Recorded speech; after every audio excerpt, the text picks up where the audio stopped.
অবরুদ্ধ গাজা ভূখণ্ডে অবিরাম হামলা চালিয়েই যাচ্ছে ইসরায়েলের সেনারা। টানা প্রায় 18 মাস ধরে চালানো আগ্রাসনে এখন পর্যন্ত নিহত হয়েছেন 50,000-এরও বেশি ফিলিস্তিনি। এর মধ্যে গত 20 দিনেই গাজায় প্রায় 500 শিশুকে হত্যা করেছে ইসরায়েল।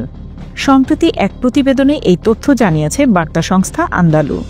গাজার মিডিয়া অফিসের বিবৃতি অনুসারে গেল 20 দিনে ইসরায়েলি বাহিনী গাজা উপত্যকায় 490 জন ফিলিস্তিনি শিশুকে হত্যা করেছে। বেসামরিক নাগরিকদের বিরুদ্ধে চলমান গণহত্যার অংশ হিসেবে শিশুদের ওপর চালানো এই হত্যাকাণ্ডের নিন্দা জানিয়েছে মিডিয়া অফিস। এক বিবৃতিতে বলা হয়, শিশুদের বিরুদ্ধে হত্যাযজ্ঞকে আধুনিক সময়ের সবচেয়ে নিষ্ঠুর মানবতাবিরোধী অপরাধগুলোর মধ্যে একটি হিসেবে বর্ণনা করা হয়েছে। একই সঙ্গে ইসরায়েলের বিরুদ্ধে গাজায় অসহায় বেসামরিক নাগরিকদের ওপর নৃশংস গণহত্যা চালিয়ে যাওয়ার অভিযোগও করেছে তারা। বলা হয়, গাজায় ইসরায়েলি বিমান হামলার প্রধান লক্ষ্যবস্তু ছিল শিশুরা। বিবৃতিতে বলা হয়েছে, গত 20 দিনে ইসরায়েল শিশুদের ওপরে এক মর্মান্তিক গণহত্যা চালিয়েছে।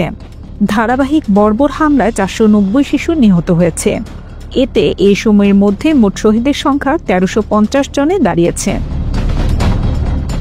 বিবৃতিতে ইসরায়েলি দাবি প্রত্যাখ্যান করা হয়। মূলত ইসরায়েল দাবি করেছিল বেসামরিক হতাহতের ঘটনা কেবল আকস্মিক। তা মিথ্যা জানিয়ে গাজার মিডিয়া অফিস বরং যুক্তি দিয়ে বলেছে, প্রাণহানির এই পরিসংখ্যানগুলো আন্তর্জাতিক আইন লঙ্ঘন করে ফিলিস্তিনি শিশুদের লক্ষ্যবস্তু করার একটি ইচ্ছাকৃত পদ্ধতিগত নীতিকেই প্রতিফলন করে। শুধু শিশু আর নিরীহ মানুষ হত্যাই নয়, অনেক শিশু বিকলাঙ্গ হয়ে মানসিক যন্ত্রণা ভোগ করছেন বলে জানান তারা। গত সপ্তাহে নেতানিয়াহু গাজায় আক্রমণ আরও বাড়ানোর ঘোষণা দেন।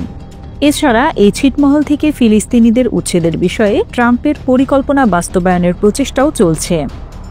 2023 সালের অক্টোবর থেকে গাজায় নৃশংস ইসরায়েলি আক্রমণে প্রায় 50,700 ফিলিস্তিনি নিহত হয়েছে, যাদের বেশিরভাগই নারী ও শিশু।